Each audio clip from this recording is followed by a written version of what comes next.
Chakri, président de l'association AMEWA, African and Mediterranean Women in Action, based in Paris.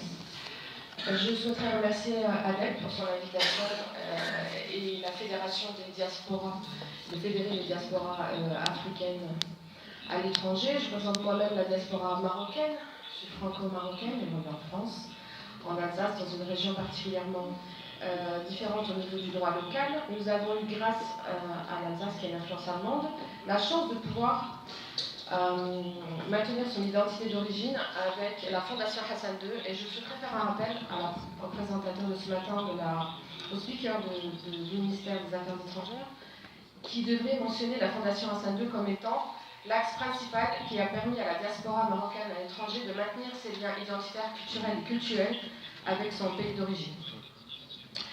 Donc ma question concerne le ministère des Marocains de l'étranger, les deux représentants, donc le secrétaire général ainsi que le responsable de la coopération. Et je souhaiterais, devant tous mes frères et sœurs de la diaspora africaine, souligner un point très important qui concerne le Maroc. 5 millions de Marocains à l'étranger.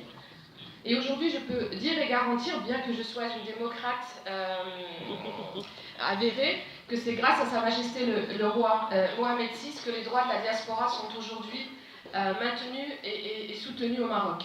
En 2005, et bien avant, bien entendu, sous Hassan II, paix à son âme, il a été mis en place des structures pour représenter la diaspora marocaine à l'étranger et le suivi des problématiques de celle-ci. En 2005, Sa Majesté a bien souligné l'importance de la défense des droits civiques des Marocains de l'étranger.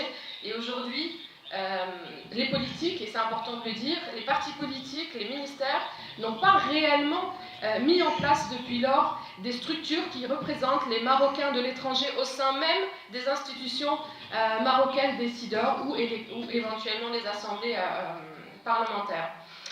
Le droit citoyen et civique des Marocains du monde a bien été souligné par le roi Mohamed VI en 2005 et j'ai eu la chance d'assister également en 2017 avec sa volonté. Je remercie M. El Habib de l'avoir mentionné. J'étais à Addis Abeba contractuellement pour le Botswana, mais j'ai eu la chance, par le hasard de l'agenda, d'avoir assisté au retour du Maroc au sein de l'Union africaine après 33 ans d'absence. Et le roi Mohamed VI a insisté sur un point très important qui a été rappelé, c'est la mobilisation de la diaspora africaine. Aujourd'hui, l'appel qui doit être donné aux différentes diasporas avec leurs États respectifs, c'est de souligner l'importance du respect des droits humains qui n'ont pas été mentionnés, puisqu'aujourd'hui l'initiative marocaine et l'initiative d'autres pays aussi coloniaux, je suis désolée pour ce réflexe néocolonialiste que peuvent avoir certains ministères, c'est de mobiliser les compétences, c'est-à-dire on absorbe notre matière grise, de mobiliser le transfert de devises, il est connu, on connaît les chiffres, mais qu'en est-il aujourd'hui de la mobilisation de la diaspora pour la gestion effective et la gouvernance effective dans les pays d'origine? Et à contrario, le lobbying qui peut être fait pour mettre